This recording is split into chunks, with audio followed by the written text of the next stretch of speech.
Hey everybody, Mike with Games Played Badly, and today on Session 0, I hope you're hungry and you like really cool supplements, because I have an amazing author on today. His name is Dave Panfilo, and he is awesome. He has 4 supplements up on DM's Guild right now. His latest one is tasty. That's all I'll say, it's tasty. So if you want to know more about that, hold on. Secondly, I have another amazing shirt. And I think this one might be 3D. My husband and I were talking about it. You see it? I wonder if you wore 3D glasses, if this would be 3D. But either way, this shirt is from our official sponsor, Dungeon Glitch, Gemmed Firefly. You guys have heard me talk about it a million times. If you like cool shirts and you want one of these, go to gemmedfirefly.com and use BADLY15, Badly15 at checkout for 15% off your order. And again, that does not come back to us, but go ahead and use that. That's a special treat for that Matt gave to me, and it's fantastic. But again, this is a really good interview. These are 4 really good supplements. I cannot wait for you to meet Dave. That interview starts now. So I just got done looking at the video with Dave. And unfortunately, we had a technical problem. So this will probably be audio only. We're going to throw some artwork up from some of his supplements. And I apologize. I'm not sure exactly what's going on. But, you know, when we're shooting the interview, I'm watching and monitoring everything. It looks like it's fine. And then you go through and take a look at the actual output, and it is not good. So I apologize again, guys. But definitely listen to the interview. He is a phenomenal guest, and his supplements are awesome. So hopefully we'll get this fixed. Thanks, guys.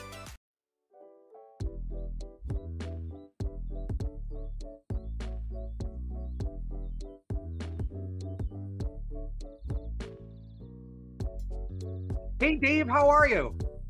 Hey, Mike, I'm doing pretty well, all things considered. Very good. Yeah, the beard is coiffed. We survived the hurricane here in Brooklyn. Oh, wow. So things could be much worse. This is true. That's a good outlook.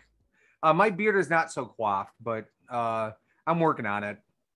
I'm deciding when to shave it. Originally, it was going to be when the pandemic was finally over, and it may be down to my knees. Yeah, it is pretty humid these days, so it can be tough. Yeah, right, exactly. It's the only hair I have in my body left, so I have to do something with it. Absolutely. So I appreciate you coming on. You are an author, and you're also a poet. You're a voice actor. I mean, you hold many hats, but what we're talking about today are some of the products that you have up on DM's Guild right now. And one of the things that I was, we do a pre-interview, we talked, but one of the things that I really enjoyed was kind of your newest supplement called Monster Menu, right? Yes, indeed.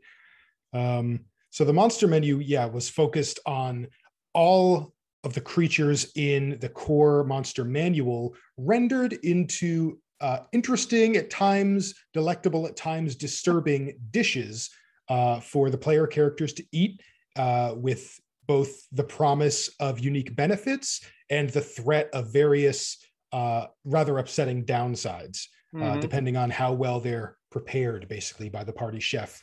Yeah, right. I mean, like, there's Boulay Snout. There is a there's so many cool things there, and what I love is that there are benefits and disadvantages to having these. So yes, you may get something. So for instance, there's from like a gelatinous cube, you eat that and you're transparent for 8 hours, but you get, after that, there are disadvantages where I think you can't something about, I think it's saving throw. It's a saving throw issue.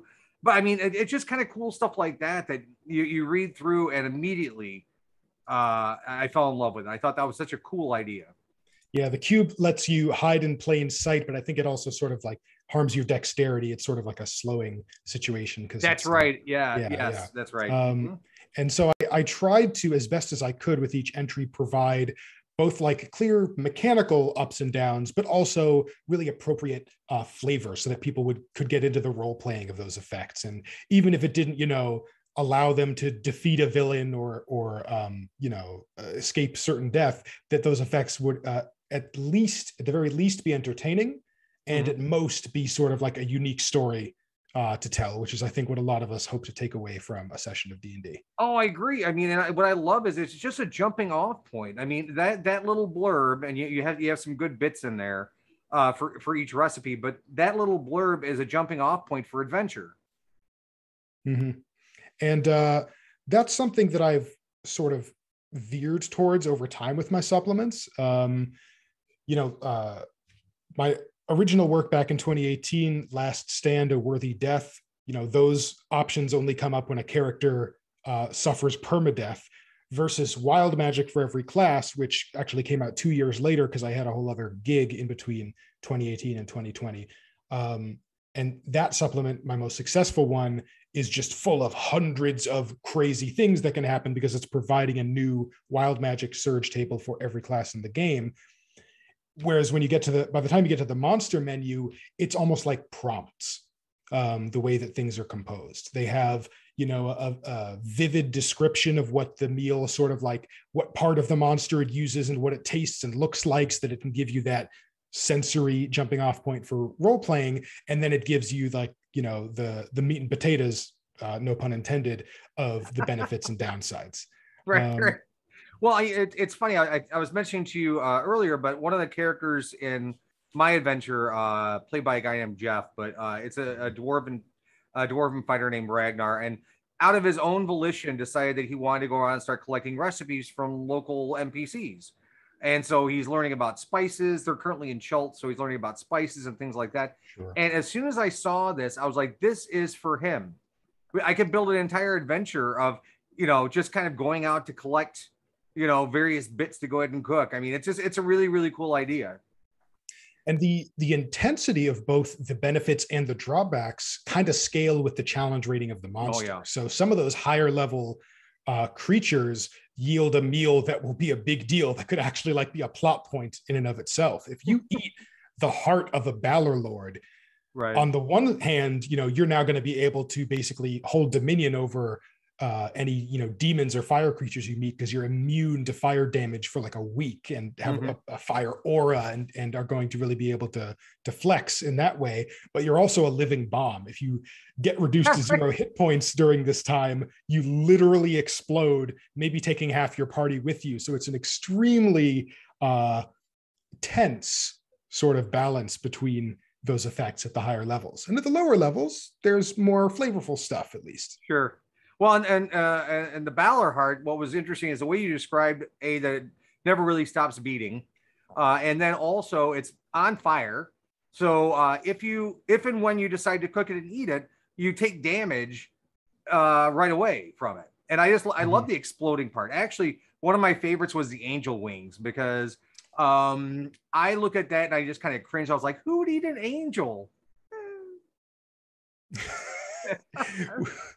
We did have to include some creatures that I understood would be a bit of an ethical question. Right.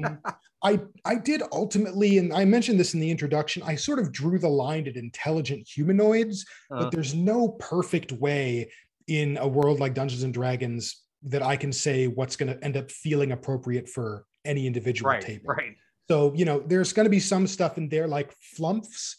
Flumps are edible, and flumps are literally like basically the most morally good creatures in the universe. So if you might be at a party, who are like, they're too cute, we can't do this, right? And that's totally cool. But there's over 100 creatures covered in the monster menu. So you're definitely going to be able to find plenty of either unintelligent or evil creatures that fit the ethics of your campaign. I have to ask the obligatory question: is there a brownie? Oh, I'm afraid not. I think so I had a plan where if certain sales thresholds were met, I would make a sequel to the monster menu, basically doing another 100+ creatures. And a lot of those other things that were included in, Volo's guide other core supplementary materials that you're allowed to use for the DM's Guild would be a source. And Brownie, the thought didn't occur to me, I have to confess. But now, of course, I'll give you a special thanks and include that if we end up making a second monster. That would be awesome. The Brownie. I just it just kind of popped in there.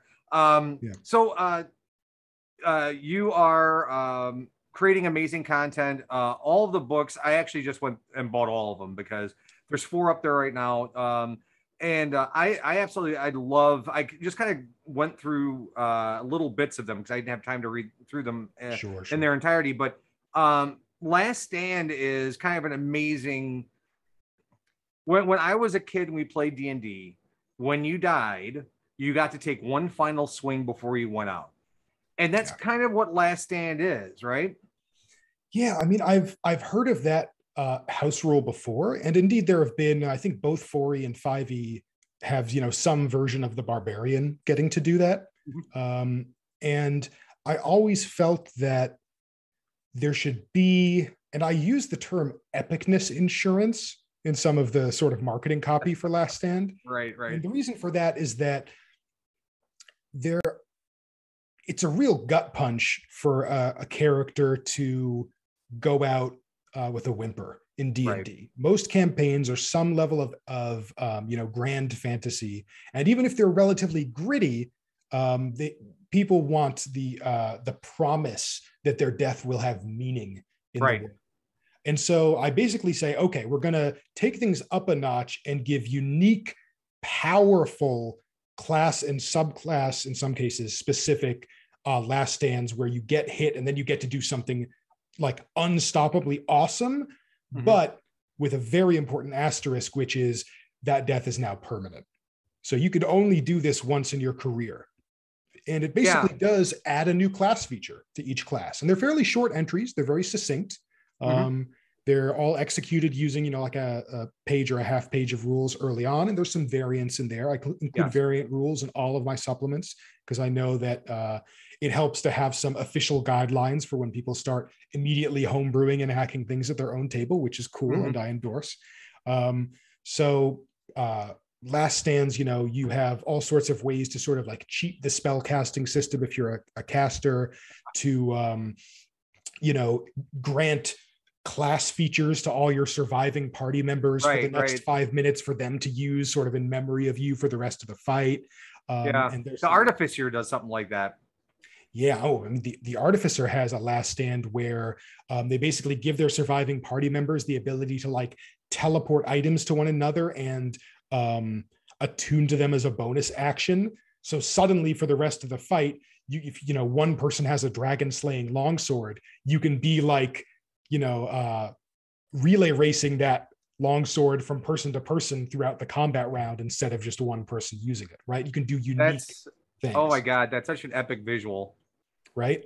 And I wanted to, so I thought of these example scenarios and then basically worked backwards as to how would I have to write this option to let people do that. Yeah, again, brilliant stuff. Wild magic for every class. That sounds pretty amazing, but from my understanding, it's taken as a feat. Yes. Now, this one, I go through iterations when I'm writing these things, of course, and I think of different ways to accomplish the goal that I've identified as sort of like the theme I want to address in the subject. So wild magic for every class, I was like, I know so many chaotic characters that just love the wild magic sorcerer. And I see that Wizards, putting out Unearthed Arcana, Wild Magic Barbarian, there's clearly some demands to flesh out this concept more.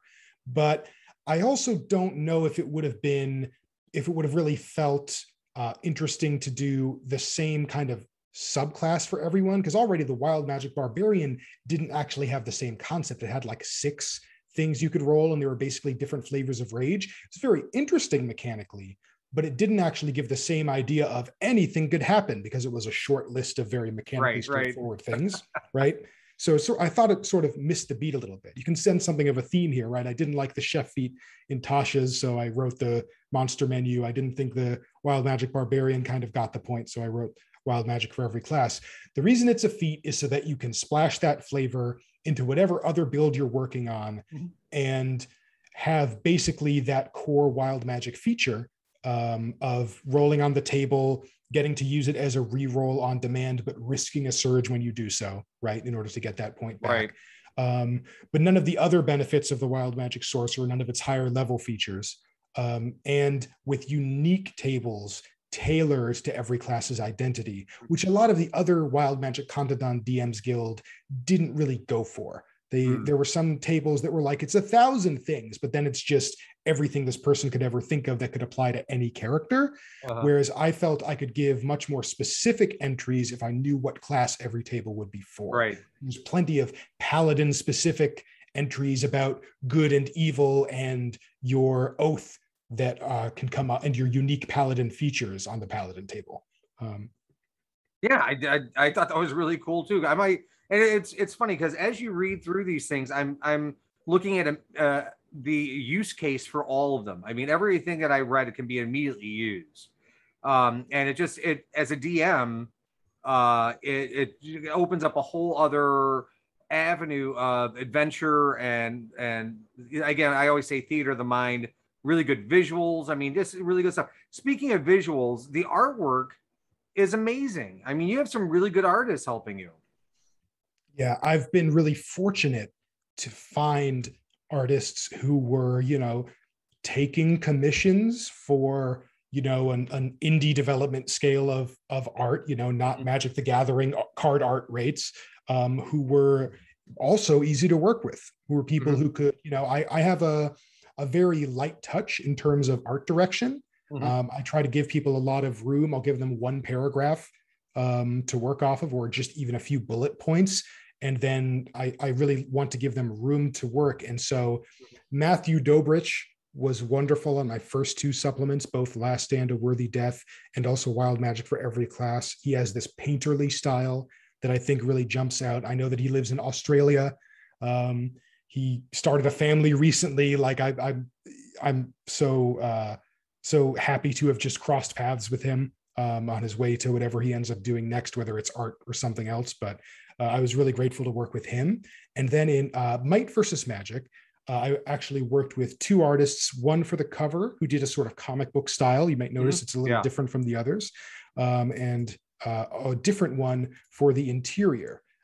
So those were Vittoria Pampalani for the cover illustrations, and then Benjamin Bauchow for the interior illustrations, which unlike the cover, which is this heavy line comic style, the interior illustrations are this very rough, lineless style, or almost lineless in some cases.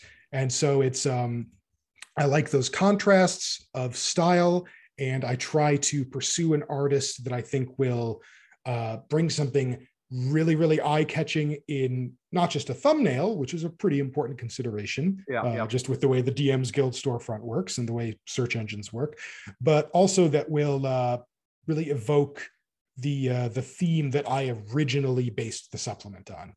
And I've mentioned three artists so far. There was Matthew Dobrich, the hero of the first two, and then there were the two that I used for Might versus Magic. And then in the monster menu, I found two more artists, Samantha Stalka and Yan Tamba.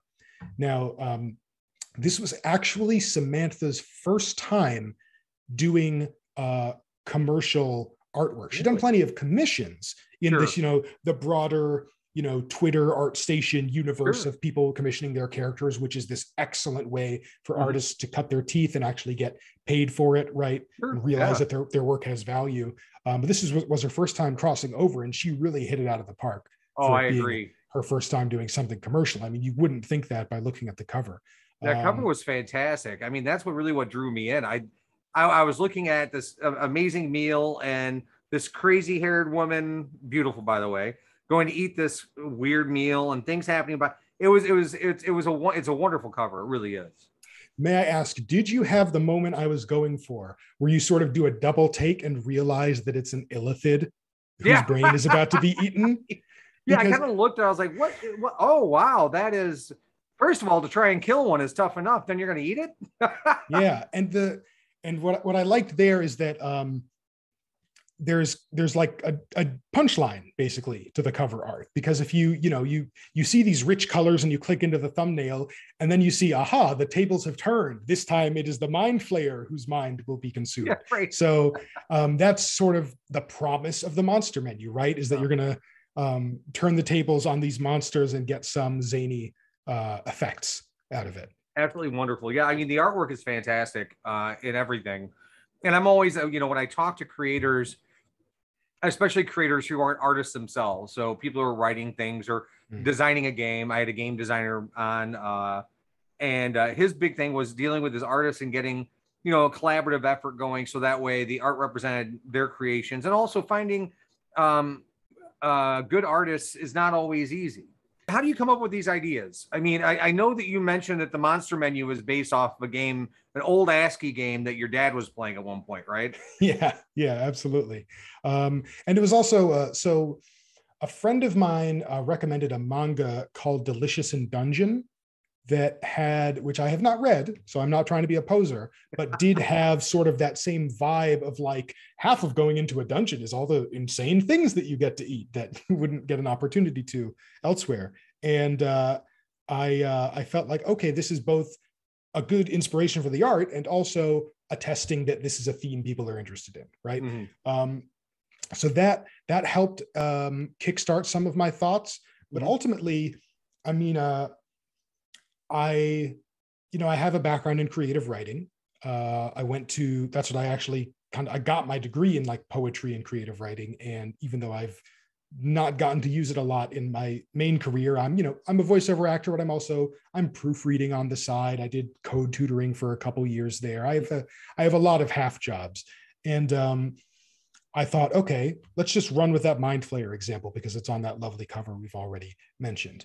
Mm-hmm. So the brain of a mind flayer is always talked about being circuitous and labyrinthine and ununderstandable. And so I decided I would use a maze overlaid sort of as the idea of how its flesh, the grooves of its flesh would look. Yeah, right. Actually, I think that that particular detail might have actually been said by Samantha first. So I should give her credit where credit is due. But I was talking about how it should look like a photo negative thing. And I think that's when she said that. So so when you give artists room like that and, and compensate them and don't try to get people on spec work, I think that they tend to rise to the occasion and have a lot of their own great ideas. So I'm gonna try to link to all of your various artists that you use in your books. I know that in the PDF they are hyperlinks to their sites, but I'll make sure those are all in the description because they're all worthy of someone going and looking at their work, appreciating it, because I think it's all fantastic. So indeed.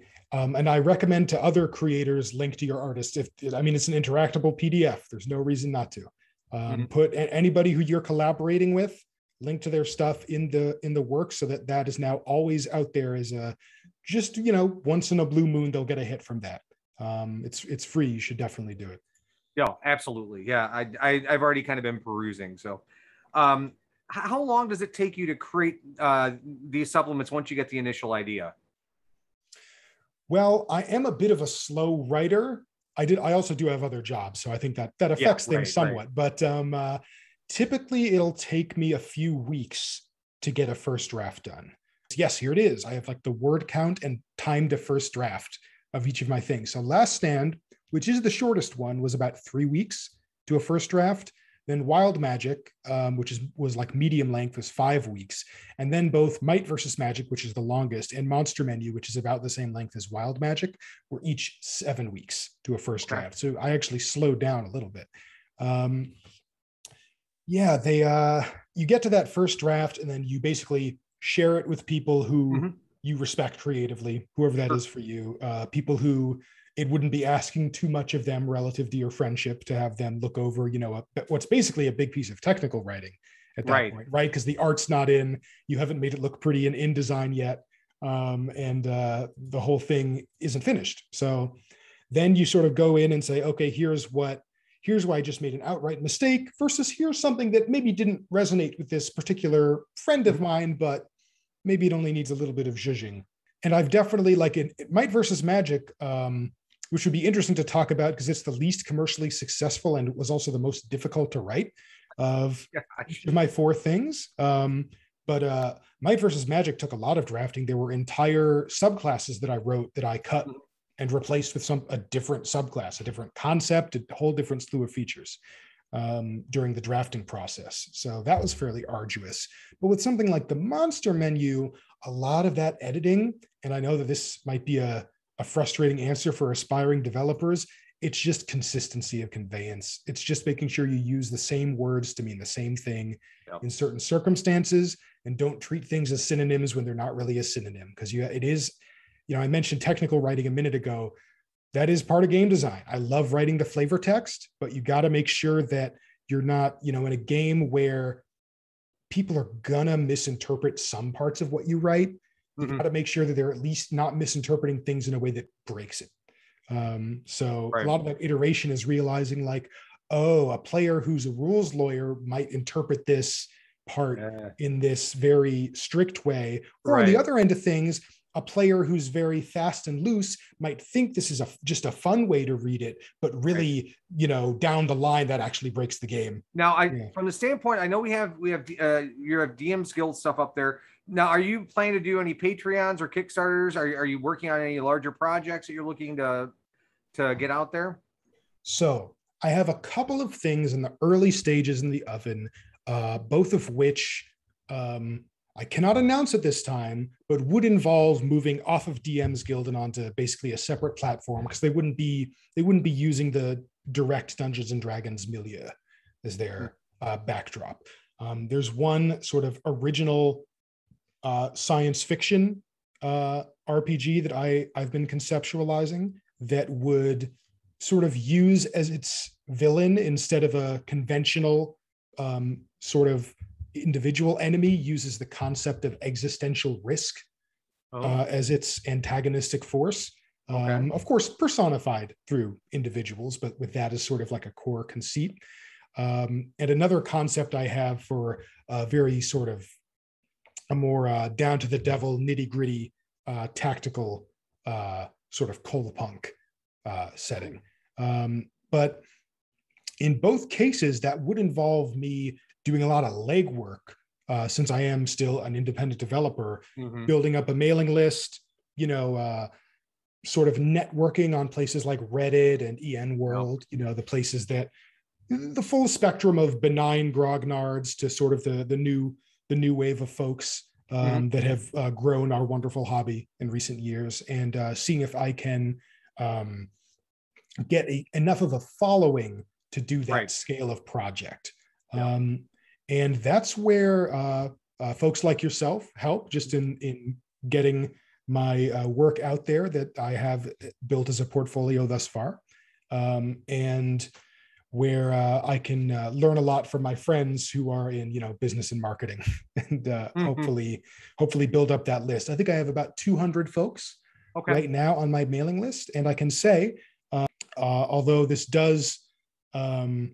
I believe this will be true for the indefinite future, so you don't have to worry about editing this out of the video, but Last Stand a Worthy Death is free for anybody who signs up for my mailing list. It's only a couple of bucks usually, but that's a couple of bucks for a great, gold bestseller, almost platinum bestseller. It's like 20 away from platinum.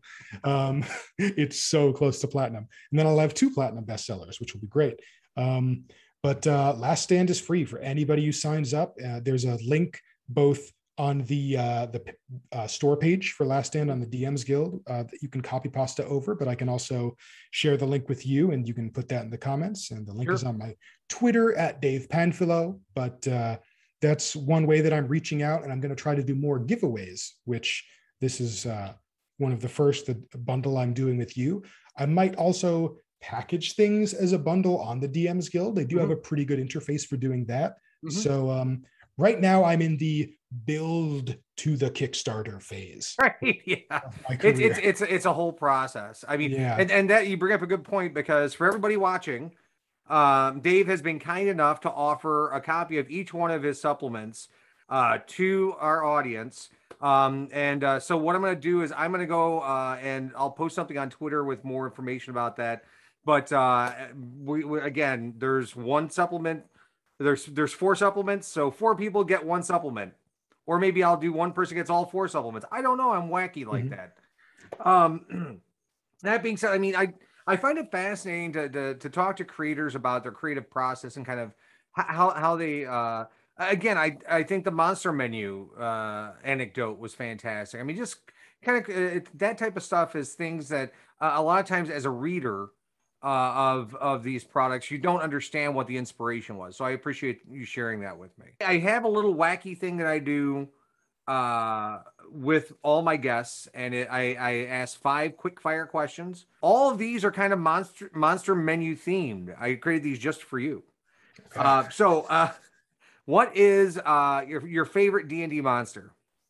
My favorite D&D monster is, I'm going to give the pompous DM answer and say it is a modification of an existing monster, but there's a version of the Tarasque I made that is basically a rust monster queen. So I took 2 of my favorites, the Tarasque and the rust monster, and I basically mashed them together in a new ecological premise, which is that the Tarasque has like dragon breath, but it's rust monster effect. So it can, an entire platoon of soldiers could be like rusted to death, turned into living like rust caged, imprisoned statues by the breath of this horrifying rust monster queen. And you're vindictive. I think it just came from the fact that they're both vaguely shaped the same and kind of brown colored. And one day I was like, what if these things? And I think that's where it came from. That's awesome. So what is your favorite spice? My favorite spice. Your favorite spice. Oh my God. You asked the right guy. I have a dense spice cabinet. Very nice. My favorite spice. So the healthiest spice for me is turmeric because it's an anti-inflammatory, but turmeric is very bland. I am Hungarian, so I have paprika in enough quantities that it becomes an intense spice. I'm going to be simple and say cayenne. I think as an aggregate, the ingredients of green curry are my favorite, but that's not one spice, right? That's a whole orchestra of spices. Grill or oven? Oh, I think you got to go with grill. I mean, there is just something about the wind getting into the char, and it's just a different flavor for some reason. Well, for some reason, everything's been food themed, but my last one I ask everybody, cake or pie? Oh, geez. People have done entire podcasts just on this question. Yeah, I know. I think I have to say key lime pie specifically. Now, if someone wants to argue that that's a form of cake, too bad. It has pie in the name. That's my answer, and I'm sticking to it. Yeah, I would agree with you that it's a pie.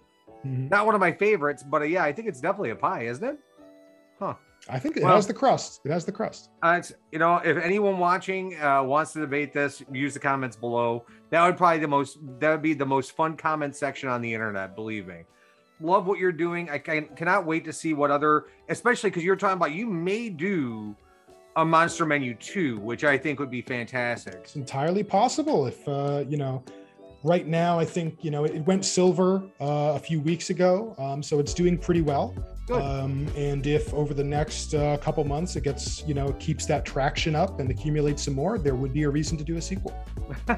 Oh, absolutely. And everybody, I'm going to link all the stuff that we're talking about below in the comments. If you need any of that stuff, it'll be right there for you. And I am just so happy to have you on because I love your stuff. You're a fan. And I didn't know, I mean, you messaged me randomly on Twitter. We'd never really talked before. I didn't know about your stuff. I saw it. I loved it instantly. I think you're doing a great job. And I hope that everything goes platinum, platinum, platinum. Dave, I can't tell you how much I appreciate you being on the show today. Fascinating stuff. Again, everybody go check out DM's Guild. Again, some of this stuff is just fantastic. I love it. And obviously you've seen some of the artwork through the books. And it's going to be, I love everything. So I'm super, super happy right now. And also really hungry. Good. But Dave, thanks again for being on. No problem. And thank you so much, Mike. I saw that you had a very welcoming and a very positive channel. And so I messaged you on Twitter because I saw you were looking for interviewees. Yeah. I appreciate it. Thank you so. Well, it's only with guests like you that this thing even exists. So I'm happy that you trust me to not completely embarrass you on the internet, because you know, once it's on the internet, it's there forever. That's it. That's it, man. All right, well, we'll talk soon, and let me know if you have any more projects kicking off, because I want to be part of it. Absolutely. If I ever make that brownie, you'll be the first person I message. Oh my God, that'd be so awesome. All right, we'll talk soon. All right, peace.